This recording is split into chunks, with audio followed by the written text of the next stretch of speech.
Almost 3 days have passed since Renathal came back into the meta, and in this video we're gonna see how the meta started to form. I'm gonna give you 5 of the best decks after the patch, show you their mulligans, win rates, and some general tips so you know how to play with and against them. So if you're serious about Hearthstone, drop a like and subscribe to the channel, and don't forget you can hire for some Hearthstone coaching, as well as check out my Hearthstone courses. Now let's check out the decks. You are not prepared!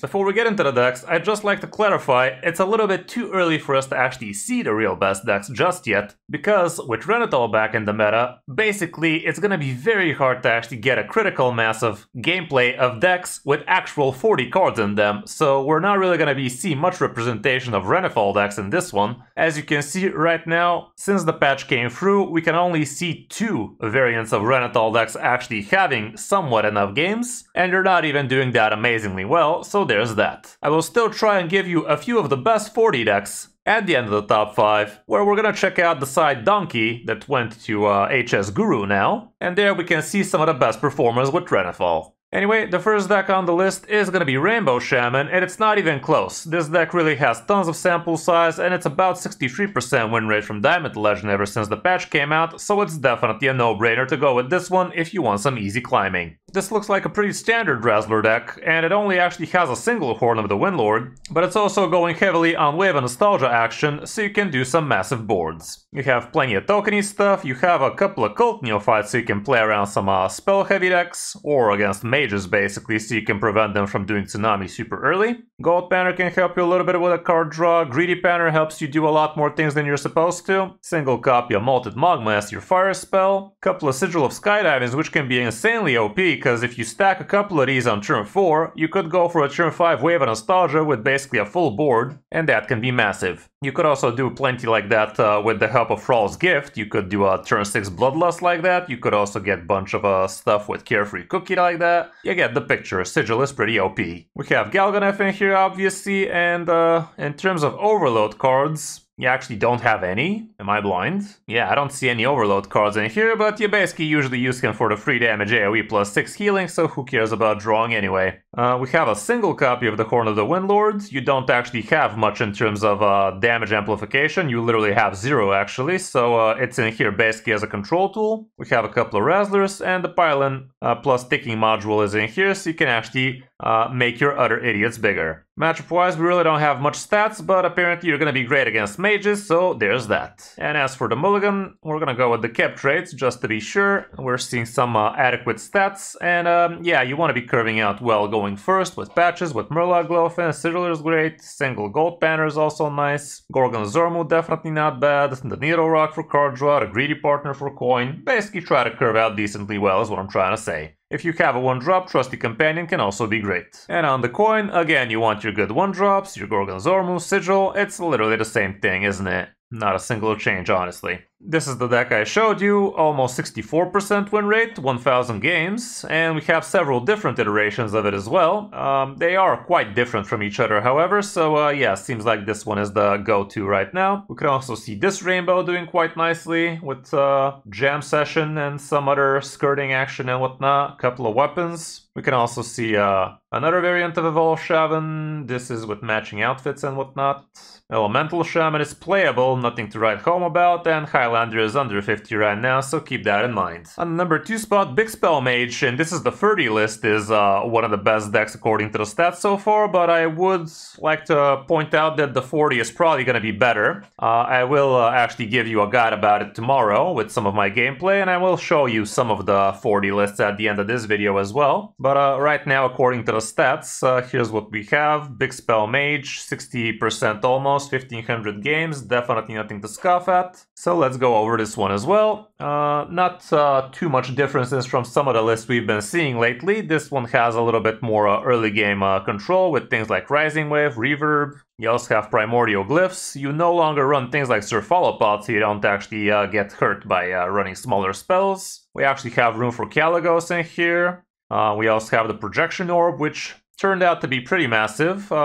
And you could actually repeat it a bunch of times with the help of your convincing con man, so yeah, the deck is definitely hella solid. But the 40, again, definitely sounds a little bit better nowadays. So yeah, let's not dilly-dally too much with this one. We actually have some matchups here. You're gonna be 50-50 against some of the opponents, and great against Razzlers and Highlander Warriors, so pretty good stuff, even though the stats are a little bit too polarizing here. Probably not super represented, but still gives you a good picture. Mulligan-wise, going first, here we are. Try to curve out somewhat well. Watercolor art is definitely MVP, King Tide as well. The metal detector is huge, Seashell can be great. Depending on the matchup, Primordial Glyph could help you stabilize in the early turns, same with Rising Waves. Skyla is probably great, the rest probably not so much. And for on the coin, it's kind of the same deal, really. We can still see basically the same thing. Tsunami is also something to consider, especially if you have things like Skylar or King Tide, so you can actually cheat it out a lot quicker. For other good mage decks according to the stats, it's nothing but Tsunami and Orb mages basically. We can see some variants with Ziliacs and ETCs and whatnot. Plenty of big spell mages. Elemental mage is playable, nothing that amazing anymore. Still around 55 for a free deck, definitely not bad. And Sith Mage is also apparently above 50, but not by much. On number 3 spot, Insanity Warlock has been doing really well against these slow 40 decks because you actually have pretty much infinite damage if you know how to set it up. And you also do manage to live long enough to actually pull off your combo, usually uninterrupted. I did give you a video about Insanity and a detailed guide about Insanity not too long ago, so definitely check those out. The only difference in here is I can see we have a couple of Eat the Imps so you can draw even quicker, and also a couple of Party Fiends. We are still running Reverb in this one, not running the Symphony. And we actually don't have the Trogs in here, so that's kind of interesting, but it also kind of makes sense because this one is a lot more heavier on the combo stuff, so Trog usually has not that big amount of damage because you usually close the game around turn 6, turn 7, so by that point getting a bunch of crescendos instead is usually better. And Fizzle is definitely MVP in the current meta because you definitely need the extra oomph that he provides. Matchup wise, you're gonna be 50 against Big Spell and basically 50 against Insanity. Like, I guess you're not gonna be as great against Insanity with Trogs, but you shouldn't be facing too much of those. As for the Mulligan, here's what it is going first. You definitely want your good 1-drops, the Baritone, the Geode, Crazed can be great, and Roaching Insanity could also be awesome, as long as you're not in the mirror, in which case it is definitely tricky playing too much Fatigue in the early turns so you don't actually get killed by it. Crescendo could be a keep, especially if you're against aggro. Eat the Imp can also make the cut, even though it's not super amazing. Depending on the matchup, even Domino might make some sense, even though going first probably not so much, but for on the coin, the Domino should make a bit more sense. Doesn't seem like it's much higher though, but keep that in mind. And still, 1-drop, 2-drop, you know the drill. Other good Warlock decks, we still can see plenty of pain out there, plenty of iterations of Insanity, with Trogs and without, and that's pretty much it. It's just iterations of these two, with a gajillion different samples. Razzler Death Knight is also one of the better decks out there with a very huge sample size right now. Very popular, very decent. It's nowhere near as high win rate as the other decks so far, but we don't have that much super high win rate decks with good sample size just yet. Here we can see this is double blue and single green Death Knight. So you've seen plenty of this before. We also have Hellion here, which can be pretty disgusting against draw heavy decks, even though now with plenty of 40 decks, it's a lot harder to actually make him draw plagues, but in the end of the day, it's not supposed to win you the game, it's supposed to be a minor inconvenience for the opponent, and it makes them think twice before they start drawing. We also have Brittle Bone Buccaneer in here, which can help you reborn your Salesman, your Talnos, your Dreadhound, Harbinger. We're not running the Baron in here, so no extra card draw like that.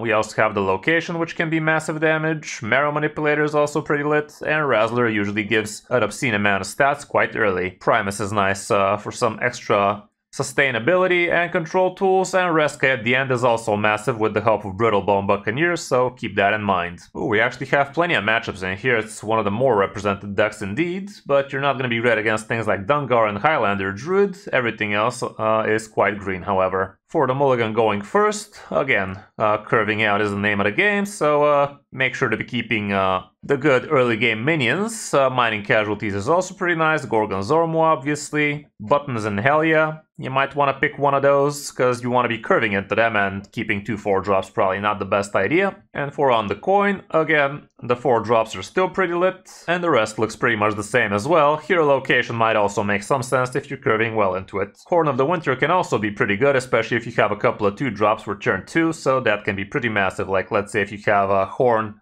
Brittlebone, and another Death Rattle minion like Harbinger or Dreadhound, that would be pretty massive. This is the deck I showed, 56% with almost 4,000 games. We have some other iterations close to this one with a lot smaller sample size, but quite bigger win rate as well, so there's that. Apparently Highlander Death Knight is also doing quite well, and there's plenty of other iterations of Razzler DK out there right now, with Blood, with Rainbow, all of that nonsense, definitely plenty to pick from. And lastly we have Tourist Pally, doing quite strongly right now. Not much has changed for this deck, it's still pretty massive. You can cheat out a lot of stats way early, and you can also OTK people, so it's definitely quite fun. You could either win with massive tempo here, or you could just stall the game long enough so you can do the OTK nice and good.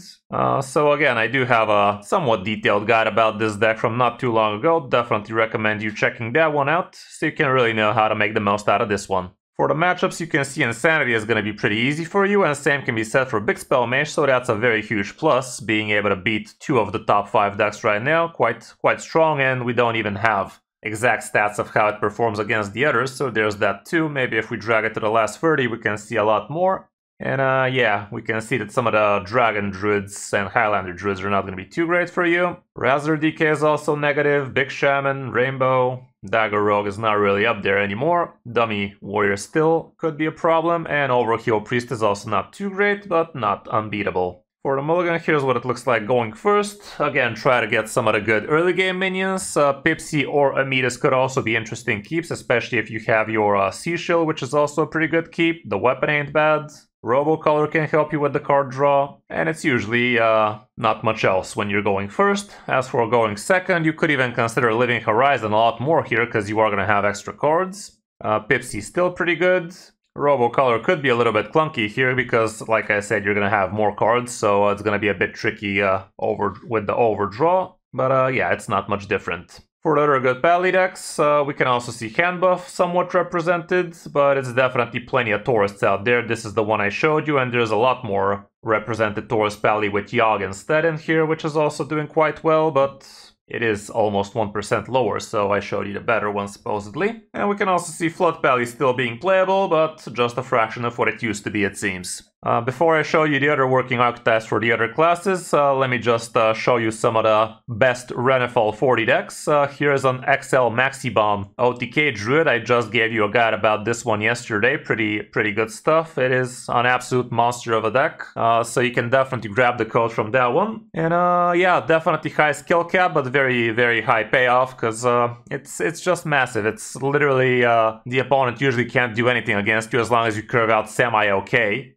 So very worth knowing how to play with and against this one. And like I said, XL Orb Mage is doing quite well. Here's the No Hands Gamer variant. I also am going to be giving you a guide about it tomorrow around this time, so you can grab the code from there as well. But yeah, you can see that some people have been doing massively well with decks like this. Here's a Tick Deck variant of Orb Mage as well, with a couple of audio splitters. I can attest this was absolutely massive, like you literally can play 5 orbs in a single game without breaking a sweat. Another XL Orb Mage, basically same deal, so yeah, I do believe that the XL variant of Mage is actually the better variant, so keep that in mind. Plenty of people have been abusing those, and so far those have been the best XL decks I've seen, and the stats also support that claim.